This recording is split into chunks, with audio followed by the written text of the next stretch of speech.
Hello बच्चों, स्वागत है आप लोगों का एक बार फिर से एक और नई क्लास में। तो ये है आज डे 1 का पार्ट 2 क्लास, क्योंकि आज मैं आप लोगों को एक दिन में ही कंप्लीट करा दिया है भारत का इतिहास।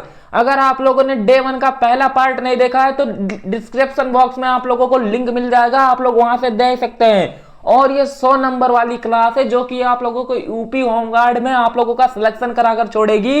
ये हमारा चल रहा है जीत बैच, और जीत बैच का विजय रथ यहां पर नहीं रुकने वाला है, क्योंकि मैं टारगेट लेकर चल रहा हूं 25 अप्रैल को, और 25 अप्रैल तक आप लोगों को इतना धाकड़ कंटेंट दे दूंगा जहां पर आप लोग अगर यूपी होमगार्ड का पेपर आप लोग देखने बैठते हैं तो आप लोगों का सिलेक्शन रुक ही नहीं सकता अगर आप लोग इस क्लास को फॉलो कर लेते हो, क्योंकि ये बैच आप लोगों के लिए ऐसे ही बनाया गया है जिससे आप लोगों का सिलेक्शन हो जाए। तो दोस्तों चलिए आज के इस क्लास को ज्यादा देरी ना करते हुए शुरू करते हैं, क्योंकि आज का क्लास बहुत ही ज्यादा इंटरेस्टिंग होने वाला है और भारत का इतिहास खत्म हो जाएगा 2 पार्ट में, क्योंकि पहला पार्ट मैंने आप लोगों को सुबह दिया था तो दूसरा पार्ट शाम को दे रहा हूं। ये आप लोग देख लेना और आप लोगों का भारत का इतिहास पूरे से पूरे तरीके से खत्म हो जाएगा।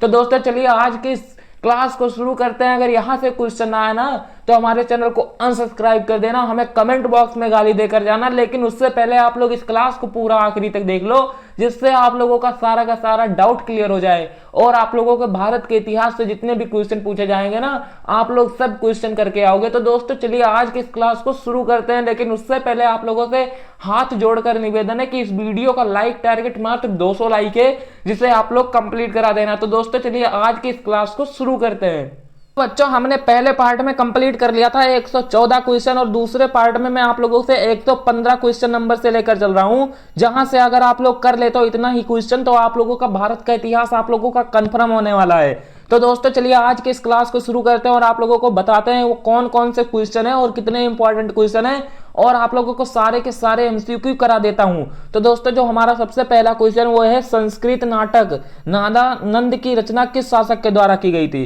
किस शासक के द्वारा की गई थी? हर्षवर्धन शासक के द्वारा की गई थी। आपका option number B correct option हो जाता है। वहीं पर अगला क्वेश्चन है विक्रमशिला विश्वविद्यालय की स्थापना किसने की थी? मतलब विक्रमशिला विश्वविद्यालय की स्थापना किसने की थी? तो धर्मपाल जी ने की थी। तो आपका option number C correct option हो जाता है। वहीं पर अगला क्वेश्चन है किसके शासन काल में ह्वेनसांग भारत आया? किसके शासन काल में भारत आया? हर्षवर्धन के शासन काल में भारत आया। आपका option number B correct option हो जाता है। वहीं पर अगला क्वेश्चन है इनमें से किसे भारत के नेपोलियन के नाम से जाना जाता है? किसे भारत के नेपोलियन के नाम से जाना जाता है? तो समुद्रगुप्त को भारत के नेपोलियन के नाम से जाना जाता है। वहीं पर अगला क्वेश्चन है स्वामी दयानंद सरस्वती ने आर्य समाज 1875 ईस्वी में कहां स्थापित किया गया था? कहां किया था स्थापित? बंबई में स्थापित किया गया था, और बंबई का नया नाम क्या है? मुंबई है। वहीं पर अगला क्वेश्चन है ब्रह्म समाज के संस्थापक कौन थे? ब्रह्म समाज के संस्थापक कौन थे? तो आपका option number C correct option हो जाएगा, राजा राम मनोहर राय थे। वहीं पर अगला क्वेश्चन है किस गुप्तकालीन शासक को कविराज कहा गया? किस किस गुप्तकालीन शासक को कविराज कहा गया? तो समुद्रगुप्त को कविराज कहा गया। वहीं पर अगला क्वेश्चन है कुंभ मेला को प्रारंभ करने का श्रेय किसे दिया जाता है? कुंभ मेला को प्रारंभ करने का श्रेय किसे दिया जाता है? हर्षवर्धन को दिया जाता है। वहीं पर अगला क्वेश्चन है हर्षवर्धन अपनी धार्मिक सभा कहां किया करता था? हर्षवर्धन जो है वो अपनी धार्मिक सभा कहां किया करता था? तो आपका option number B correct option रहेगा, प्रयाग में किया करता था, प्रयागराज में मतलब किया कर सकता। वहीं पर अगला क्वेश्चन है हर्ष की जीवनी किसने लिखी? हर्ष की जीवनी किसने लिखी? तो हर्ष की जीवनी आपका बाणभट्ट ने लिखी थी, और फिर आपका option number B correct option हो जाएगा। वहीं पर अगला क्वेश्चन नागानंद रत्नावली एवं प्रियदर्शिका नाटकों के नाटककार कौन थे? नागानंद रत्नावली प्रियदर्शिका नाटकों के रत्नाकार कौन थे? तो आपका option number B D correct option आएगा, हर्षवर्धन जी थे। वहीं पर अगला क्वेश्चन है सम्राट हर्ष ने अपनी राजधानी थानेश्वर से कहां स्थानांतरित कर दी थी? थानेश्वर से कहां रूपांतरित कर दी थी? तो कन्नौज रूपांतरित कर दी थी। आपका option number C correct option हो जाएगा। वहीं पर अगला क्वेश्चन है गुप्त शासकों की दरबारी सरकारी भाषा कौन थी? मतलब भाषा कौन थी सरकारी भाषा? वहीं पर आपका option number D correct option हो जाएगा, संस्कृत थी, संस्कृत थी। वहीं पर अगला क्वेश्चन है किस गुप्तकालीन शासक को बीड़ा वादक के रूप में जाना जाता है? किस गुप्तकालीन शासक को बीड़ा वादक के रूप में जाना जाता है? तो समुद्रगुप्त को बीड़ा वादक के रूप में जाना जाता है। अगला क्वेश्चन है चोल राजवंश के अंतिम शासक कौन थे? चोल राजवंश के अंतिम शासक कौन थे? तो आपका option number B correct option आएगा, राजेंद्र चोल तृतीय थे, राजेंद्र चोल तृतीय थे। तो हमारा अगला क्वेश्चन है पाल राजवंश का पहला राजा कौन था? पाल राजवंश का जो पहला राजा कौन था? गोपाल था। वहीं पर अगला क्वेश्चन है, रामकृष्ण मिशन की स्थापना किसने की थी? रामकृष्ण मिशन की स्थापना किसने की थी? तो आपका option number D correct option हो जाएगा, विवेकानंद जी ने की थी। वहीं पर आपका अगला क्वेश्चन है, किस गवर्नर जनरल ने भारत में सती प्रथा का अंत किया था? कौन से गवर्नर जनरल थे जिसने भारत में सती प्रथा का अंत किया था? लॉर्ड विलियम बेंटिक ने किया था। आपका option number C correct option हो जाएगा। वहीं पर अगला क्वेश्चन है, पंचतंत्र नामक कहानी संग्रह के लेखक का नाम बताइए। पंचतंत्र कहानी संग्रह के लेखक का नाम कौन है? विष्णु शर्मा जी है। वहीं पर आपका अगला क्वेश्चन है, राजतरंगिणी के लेखक कौन है? राजतरंगिणी के लेखक कौन थे? तो कल्हड़ थे। आपका option number D correct option हो जाएगा। वहीं पर अगला क्वेश्चन है, पाणिनि संस्कृत के प्रसिद्ध कवि मतलब क्या थे? पाणिनि संस्कृत के प्रसिद्ध क्या थे? तो पाणिनि कौन थे? आपका ऑप्शन नंबर सी हो जाएगा, व्याकरणचार्य थे। वहीं पर आपका अगला क्वेश्चन है, महाबलीपुरम में रथ मंदिरों का निर्माण किस पल्लव शासक के शासनकाल में हुआ? मतलब किस शासनकाल में हुआ था? तो आपका option number B correct option आएगा, नरसिंहवर्मन प्रथम के शासनकाल में हुआ था। आपका अगला क्वेश्चन है, गुर्जर प्रतिहार शासकों में किसकी उपाधि आदिवाहार थी? मतलब किसकी उपाधि आदिवाहार थी? तो आपका option number C correct option होगा, महिर भोज की उपाधि आदिवाहार थी। वहीं पर अगला क्वेश्चन है, निम्नलिखित में से कौन त्रिकोणात्मक संग्रह का हिस्सा नहीं था? त्रिकोणात्मक संग्रह का हिस्सा कौन नहीं था? तो आपका option number D correct option होगा, चोल नहीं थे। वहीं पर आपका अगला क्वेश्चन है, कोराण का सूर्य मंदिर किसने बनवाया था? कोराण का सूर्य मंदिर किसने बनवाया था? तो नरसिंह देव प्रथम ने बनवाया था। वहीं पर अगला क्वेश्चन है, गीत गोविंद के रचयिता कौन थे? गीत गोविंद के रचयिता कौन थे? तो आपका option number B correct option होगा, जय गुरुदेव जी थे। आपका अगला क्वेश्चन है, पल्लव वंश का संस्थापक कौन था? तो पल्लव वंश का संस्थापक सिंह विष्णु था। वहीं पर आपका अगला क्वेश्चन है, महान प्रतिहार राजा था। महान प्रतिहार राजा कौन था? महान प्रतिहार राजा माहिर भोज था। वहीं पर आपका अगला क्वेश्चन, राष्ट्रकूट वंश का संस्थापक कौन था? राष्ट्रकूट वंश का संस्थापक कौन था? तो राष्ट्रकूट वंश का संस्थापक दंत दुर्ग था। आपका अगला क्वेश्चन है, एलोरा के प्रसिद्ध कैलाश मंदिर का निर्माण किस राष्ट्रीय कूट शासक ने करवाया था? कौन से राष्ट्रीय कूट शासक ने करवाया था? तो आपका option number B correct option हो जाएगा, कृष्ण प्रथम ने करवाया था। आपका अगला क्वेश्चन है, खुजहारो मंदिर किस राज्य में स्थित है? खुजहारो मंदिर किस राज्य में स्थित है? उत्तर प्रदेश में स्थित है। आपका अगला क्वेश्चन है, प्रसिद्ध दिलवाड़ा मंदिर कहाँ स्थित है? प्रसिद्ध दिलवाड़ा मंदिर कहाँ स्थित है? तो आपका ऑप्शन नंबर ये करेक्ट ऑप्शन हो जाएगा, राजस्थान में स्थित है। आपका अगला क्वेश्चन है, सोमनाथ के मंदिर पर 1025 से 1026 ईसा पूर्व में महमूद गजनबी ने आक्रमण के समय गुजरात का शासन कौन था? गुजरात का शासक कौन था? तो आपका ऑप्शन नंबर एक करेक्ट ऑप्शन हो जाएगा, भीमदेव प्रथम था। आपका अगला क्वेश्चन है, उस शासक का नाम बताइए जिसने विजय स्तंभ का निर्माण किया था। कौन से शासक थे जिन्होंने विजय स्तंभ का निर्माण कराया था? तो राणा कुंभा ने कराया था। आपका ऑप्शन नंबर ये करेक्ट ऑप्शन हो जाएगा। वहीं पर अगला क्वेश्चन है, निम्नलिखित में से कौन भारत की प्रथम महिला शासिका थी? प्रथम महिला शासिका कौन थी? तो आपका ऑप्शन नंबर ये करेक्ट ऑप्शन होगा, रजिया सुल्तान थी। वहीं पर आपका अगला क्वेश्चन है, दास वंश के स्थापना किसने की थी? दास वंश की स्थापना किसने की थी? तो आपका ऑप्शन नंबर ये हो जाएगा, कुतुबुद्दीन ऐबक ने की थी। आपका अगला क्वेश्चन है, इनमें से किसकी मृत्यु चौगाना खेलने के दौरान हुई थी? चौगाना खेलने के दौरान इनमें से किसकी मृत्यु हुई थी? कुतुबुद्दीन ऐबक की मृत्यु हुई थी। अगला क्वेश्चन है, किसने नौरोज नामक प्रसिद्ध फारसी त्योहार की शुरुआत की थी? मतलब किसने फारसी त्योहार की शुरुआत की थी? बलबन ने की थी। आपका option number B correct option हो जाएगा। वहीं पर अगला क्वेश्चन है, रानी पद्मावती का संबंध किस शहर से है? रानी पद्मावती का संबंध किस शहर से है? तो चित्तौड़गढ़ शहर से है। आपका अगला क्वेश्चन है, मोरक्को का प्रसिद्ध यात्री इब्न बतूत किस काल में आया था? किस काल में आया था? तो आपका ऑप्शन नंबर ये करेक्ट ऑप्शन आएगा, दिल्ली सल्तनत के काल में आया था। आपका अगला क्वेश्चन है, आगरा शहर का संस्थापक कौन था? आगरा शहर का संस्थापक कौन था? सिकंदर लोदी था। आपका option number D correct option हो जाएगा। वहीं पर आपका अगला क्वेश्चन है, मुगल काल में दरबारी भाषा कौन थी? मुगल काल में दरबारी भाषा कौन थी? फारसी थी। आपका option number C correct option हो जाएगा। वहीं पर अगला क्वेश्चन है, दिल्ली के किस सुल्तान ने ब्राह्मणों को पर जजिया कर लगाया था? ब्राह्मणों पर जजिया कर किस सुल्तान ने लगाया था? तो फिरोज शाह तुगलक ने लगाया था। आपका option number B correct option हो जाएगा। वहीं पर आपका अगला क्वेश्चन है, कुतुब मीनार की 5वीं मंजिल का निर्माण किसने करवाया था? कुतुब मीनार की 5वीं मंजिल का निर्माण किसने करवाया था? तो कुतुब मीनार की 5वीं मंजिल का निर्माण किसने करवाया था? फिरोज शाह तुगलक ने करवाया था। आपका option number B correct option हो जाएगा। आपका अगला क्वेश्चन है, अढ़ाई दिन का झोपड़ा कहाँ स्थित है? अढ़ाई दिन का झोपड़ा कहाँ स्थित है? तो अजमेर में स्थित है। आपका option number B correct option हो जाएगा। वहीं पर अगला क्वेश्चन है, सिकंदर लोदी किस उपनाम से अपनी कविताओं की रचना करता था? सिकंदर लोदी किस उपनाम से अपनी कविताओं का रचना करता था? तो गुलरुखी नाम से रचना करता था। आपका ऑप्शन नंबर ये करेक्ट ऑप्शन हो जाएगा। अगला क्वेश्चन है, तराइन का युद्ध किसके किसके बीच लड़ा गया था? तराइन का युद्ध किसके किसके बीच लड़ा गया था? मोहम्मद गोरी तथा पृथ्वीराज चौहान के बीच लड़ा गया था। और आपका अगला क्वेश्चन है, महमूद गजनी ने भारत पर कितनी बार आक्रमण किया था? भारत पर कितनी बार आक्रमण किया था? 17 बार आक्रमण किया था। आपको option number C correct option हो जाएगा। वहीं पर अगला क्वेश्चन है, 1194 ईस्वी में चंदावर के युद्ध में मोहम्मद गोरी ने किसे हराया था? किसे हराया था मोहम्मद गोरी ने? तो जयचंद को हराया था। आप लोग यहाँ से याद कर सकते हैं, चंदावर से और जयचंद के नाम में चंद आता है, तो आप लोग यहाँ से याद निकाल सकते हैं और याद कर सकते हैं, ट्रिक बना सकते हैं कि चंदावर के युद्ध में मोहम्मद गोरी ने किसे हराया था? जयचंद को हराया था। वहीं पर आपका अगला क्वेश्चन है, भारत में सिजदा प्रथा किसने शुरू की थी? भारत में जो सिजदा प्रथा किसने शुरू की थी? गियास उद्दीन बलबन ने शुरू की थी। आपका अगला क्वेश्चन है, हड़प नीति किसने लागू की थी? हड़प नीति किसने लागू की थी? तो आपका ऑप्शन नंबर सी हो जाएगा, लॉर्ड डलहौजी ने लागू की थी। आपका अगला क्वेश्चन है, बाबर ने इब्राहिम लोदी को कब हराया था?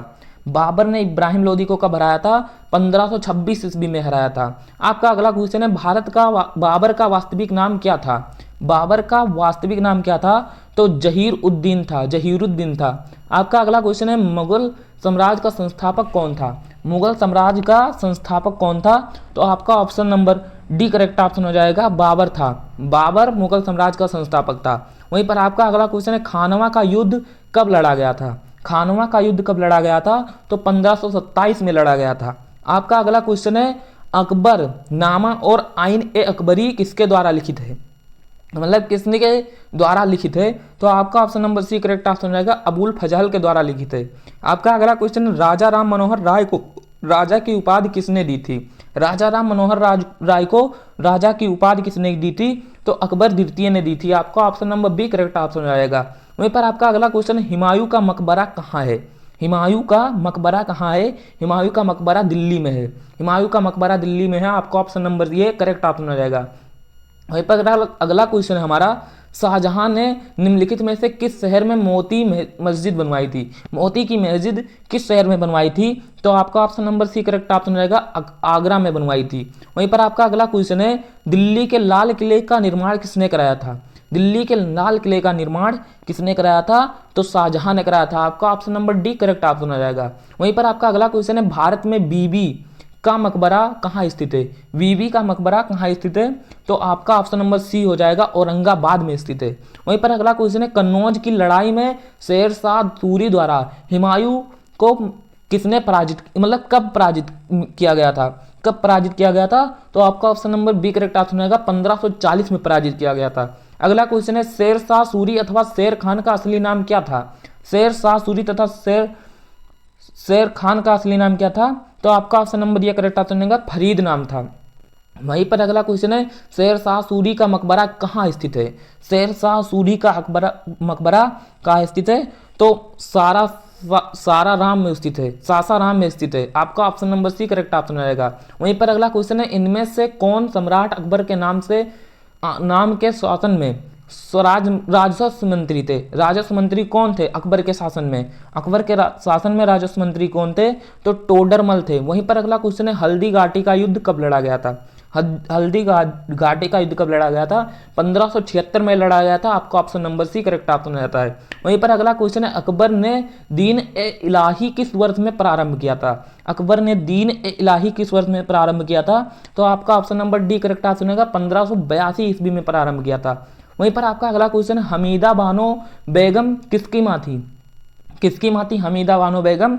तो हमीदा बानो बेगम सम्राट अकबर की माँ थी। वहीं पर आपका अगला क्वेश्चन है, सुप्रसिद्ध कोहिनूर हीरा शाहजहां ने किसके उपहार में दिया था? किसने उपहार में दिया था? शाहजहां को किसने उपहार में दिया था? तो आपका option number C correct option होगा, मीर जुमला ने उपहार में दिया था। आपका अगला क्वेश्चन है, दिल्ली में हुमायूं का मकबरा किसने बनवाया? दिल्ली में हुमायूं का मकबरा किसने बनवाया? तो हाजी बेगम ने बनवाया था। आपका option number B correct option रहेगा। वहीं पर आपका अगला क्वेश्चन है, मेहरून निसा जिसने नूरजहां के नाम से जाना जाता है, वो किसकी पत्नी थी? किसकी पत्नी थी? तो आपका option number D correct option रहेगा, जहांगीर की पत्नी थी। आपका अगला क्वेश्चन है, ताजमहल के वास्तुकार कौन थे? ताजमहल के वास्तुकार कौन थे? तो ताजमहल के वास्तुकार उस्ताद अहमद लाहौरी थी। आपका ऑप्शन नंबर ये करेक्ट ऑप्शन आएगा। वहीं पर आपका अगला क्वेश्चन है हम्पी किस साम्राज्य की राजधानी है? हम्पी किस साम्राज्य की राजधानी है? तो आपका ऑप्शन नंबर ये करेक्ट ऑप्शन आएगा, विजयनगर की राजधानी है। वहीं पर आपका अगला क्वेश्चन है गुरु नानक देव सिख धर्म के प्रवर्तक के जन्म स्थान कहाँ हुआ था? जन्म स्थान मतलब बता दो आप लोग गुरु नानक देव का। तो गुरु नानक देव का जन्म स्थान कहाँ है? तलवणी में है। आपका option number C correct option रहेगा। वहीं पर आपका अगला क्वेश्चन है किस सिख गुरु ने स्वयं को सच्चा बादशाह कहा था? स्वयं को सच्चा बादशाह किस सिख गुरु ने कहा था? तो आपका ऑप्शन नंबर ये हो जाएगा, गुरु गोविंद सिंह जी ने कहा था। वहीं पर आपका अगला क्वेश्चन है कबीर दास जी की ग्रंथ बीजक कितने भागों में है? कबीर दास जी की ग्रंथ बीजक कितने भागों में है? तो 3 भागों में है। आपका option number B correct option रहेगा। वहीं पर आपका अगला क्वेश्चन है 1857 के सिपाही विद्रोह में सिपाहियों को किस कंपनी द्वारा बनाए गए कारतूसों की आपत्ति थी? कौन सी कंपनी कारतूस बनाती थी उससे आपत्ति थी? तो आपका option number B correct option रहेगा, एनफील्ड जो कंपनी थी इसके द्वारा बनाए गए कारतूसों पर आपत्ति थी। वहीं पर आपका अगला क्वेश्चन है भारत का अंतिम मुगल शासक कौन था? भारत का अंतिम मुगल शासक कौन था? तो बहादुर शाह द्वितीय था। आपका option number D correct option रहेगा। वहीं पर अगला क्वेश्चन है किस मुगल सम्राट को अंग्रेजों ने रंगून भेज दिया था? अंग्रेजों ने रंगून किस मुगल सम्राट को भेज दिया था? तो आपका ऑप्शन नंबर ये करेक्ट ऑप्शन रहेगा, बहादुर शाह द्वितीय को रंगून भेज दिया गया। वहीं पर आपका अगला क्वेश्चन है शिवाजी का राजाभिषेक कहाँ हुआ था? शिवाजी का राजाभिषेक कहाँ हुआ था? तो आपका ऑप्शन नंबर ये करेक्ट ऑप्शन है, रायगढ़ में हुआ था। वहीं पर आपका अगला क्वेश्चन है चौथ क्या था? चौथ क्या था? चौथ क्या था? पड़ोसी राज्यों पर शिवाजी द्वारा लगाए गए भूमिकर था। चौथ का नाम क्या था? शिवाजी द्वारा लगाए गए भूमिकर था। आपका option number D correct option रहेगा। वहीं पर अगला क्वेश्चन है अष्टप्रधान का गठन किसने किया था? अष्टप्रधान का गठन किसने किया था? तो आपका ऑप्शन नंबर हो जाएगा, आपका option number D correct option रहेगा, शिवाजी महाराज जी ने किया था। वहीं पर आपका अगला क्वेश्चन है आदि ग्रंथ किस समुदाय का धार्मिक ग्रंथ है? आदि ग्रंथ जो है वो किस समुदाय का धार्मिक ग्रंथ है? सिख समुदाय का धार्मिक ग्रंथ है। वहीं पर आपका अगला क्वेश्चन है शिवाजी के राजनीतिक गुरु एवं संरक्षक कौन थे? शिवाजी के राजनीतिक गुरु एवं संरक्षक कौन थे? तो आपका option number C correct option रहेगा, दादाजी कोंडदेव थे। वहीं पर आपका अगला क्वेश्चन है अफजल खान की हत्या किसने की थी? अफजल खान की हत्या किसने की थी? तो शिवाजी ने की थी। आपका ऑप्शन नंबर ये करेक्ट ऑप्शन रहेगा। वहीं पर आपका अगला क्वेश्चन है भारत के समुद्री मार्ग की पहली बार खोज किसने की थी? भारत के समुद्री मार्ग की खोज किसने की थी? पुर्तगालियों ने की थी। आपका ऑप्शन नंबर ये करेक्ट ऑप्शन रहेगा। वहीं पर आपका अगला क्वेश्चन है 1498 ईस्वी में वास्को डिगामा भारत में कहाँ उतरा था? भारत में वास्को डिगामा कहाँ उतरा था? तो कालीकट में उतरा था। वहीं पर आपका अगला क्वेश्चन है केप ऑफ गुड होप कहाँ स्थित है? केप ऑफ गुड होप कहाँ स्थित है? तो आपका option number B correct option होगा, दक्षिण अफ्रीका में स्थित है। तो वहीं पर आपका अगला क्वेश्चन है टीपू सुल्तान मस्जिद कहाँ पर स्थित है? टीपू सुल्तान मस्जिद कहाँ पर स्थित है? तो आपका option number C correct option होगा, कोलकाता में स्थित है। वहीं पर आपका अगला क्वेश्चन है 1857 के विद्रोह के प्रसिद्ध नेताओं में से एक तात्या टोपे को अंग्रेजों ने 1857 में कब फांसी दी थी? मतलब कहाँ फांसी दी थी? तो आपका option number B correct option हो जाएगा, सिपरी शिवापुरी में। मतलब सिपरी को अब शिवपुरी कहा जाता है, तो वहां पर फांसी दी गई थी। वहीं पर आपका अगला क्वेश्चन है भारत में पहली बार किसने वार्षिक आय को अनुमानित किया था? वार्षिक आय को किसने अनुमानित किया था? तो आपका ऑप्शन नंबर यह करेक्ट ऑप्शन होगा, दादा भाई नौरोजी ने मतलब अनुमानित किया था। वहीं पर आपका अगला क्वेश्चन है संथाल विद्रोह कब शुरू हुआ? संथाल विद्रोह कब शुरू हुआ था? संथाल विद्रोह आपका कब शुरू हुआ था? आपका 1855 में शुरू हुआ था। आपका option number C correct option हो जाएगा। वहीं पर अगला क्वेश्चन है सत्यशोधक समाज की स्थापना किसके द्वारा की गई थी? सत्यशोधक समाज की स्थापना किसके द्वारा की गई थी? तो आपका option number B correct option होगा, ज्योतिबा फूले के द्वारा की गई थी। वहीं पर आपका अगला क्वेश्चन है 1857 के विद्रोह के समय भारत का गवर्नर जनरल कौन था? 1857 के विद्रोह के समय भारत का गवर्नर जनरल कौन था? तो कैनिंग था। वहीं पर आपका अगला क्वेश्चन है 1857 के विद्रोह का नेतृत्व बिहार में किसने किया था? 1857 के बिहार में किसने किया था? तो आपका ऑप्शन नंबर हो जाएगा करेक्ट ऑप्शन, आपका option number B correct option Kunwar Singh ने किया था। वहीं पर आपका अगला क्वेश्चन है निम्नलिखित में से कौन इलाहाबाद में 1857 के संग्राम का नेता था? मतलब कौन था 1857 के संग्राम का नेता? तो आपका option number B correct option आएगा, मौलवी लियाकत अली था। वहीं पर आपका अगला क्वेश्चन है सिपाही का विद्रोह कहाँ और मतलब कहाँ शुरू किया गया था और 1857 में शुरू हुआ था, तो कहाँ शुरू हुआ था? तो आपका option number B correct option होगा, मेरठ में शुरू किया गया था। वहीं पर आपका अगला क्वेश्चन है, लखनऊ में 1857 के विद्रोह का नेतृत्व किसने किया था? 1857 के विद्रोह का नेतृत्व किसने किया था? तो आपका ऑप्शन नंबर बी करेक्ट है, बेगम हजरत महल ने किया था। और अगला क्वेश्चन है, 1857 के विद्रोह में अपने सभी श्वेत अधिकारियों की हत्या में कौन सी पैदल सेना इन्फिनिटी बटालियन शामिल की थी? कौन सी जो सेना थी वो पैदल ही शामिल की थी, मतलब कौन सी सेना इन्फिनिटी बटालियन को शामिल किया था? तो आपका option number B correct option होगा, 41वीं नेटिव इन्फेंट्री। तो आपका ये हो जाता है 213 क्वेश्चन मैंने आप लोगों को करा दिया है, जो कि भारत के इतिहास पर ये जितने भी क्वेश्चन मैंने आप लोगों को कराए पार्ट 1 में या फिर पार्ट 2 में, ये बहुत ही इंपॉर्टेंट क्वेश्चन है। अगर आप लोगों ने पार्ट 1 को नहीं देखा है तो डिस्क्रिप्शन बॉक्स में लिंक है, आप लोग जाकर देख लो पार्ट 1 को। और आप लोगों का जो अगला टॉपिक होने वाला है ना, आप लोगों का अगला टॉपिक बहुत ही ज़्यादा इंपॉर्टेंट होने वाला है और यहाँ से क्वेश्चन देखने को मिलते हैं, क्योंकि आप लोगों का अगला टॉपिक होने वाला है भारत का भूगोल। भारत का भूगोल किस प्रकार से है ना, वहाँ से क्वेश्चन ना देखने को मिले तो आप लोगों के लिए हो ही नहीं सकता। तो अगली क्लास आप लोगों के लिए आने वाली भारत के भूगोल पर, तो आप लोग अभी से चैनल को सब्सक्राइब कर लो अगर नहीं किए हो। और इसका अगर आप लोगों को पीडीएफ मटेरियल चाहिए तो आप लोगों को टेलीग्राम में लिंक मिल जाएगा कमेंट बॉक्स में, जो कि पिन किया हुआ है। और साथ ही आप लोगों को डिस्क्रिप्शन बॉक्स में लिंक मिल जाएगा टेलीग्राम का, जहां पर आप लोग इस बैच को ज्वाइन करके आप लोग सारा का सारा पीडीएफ जितने भी होते हैं टेस्ट वगैरह सब आप लोगों को वहीं पर मिल जाएंगे। तो दोस्तों मिलते हैं एक नई शानदार क्लास के साथ, तब तक के लिए धन्यवाद।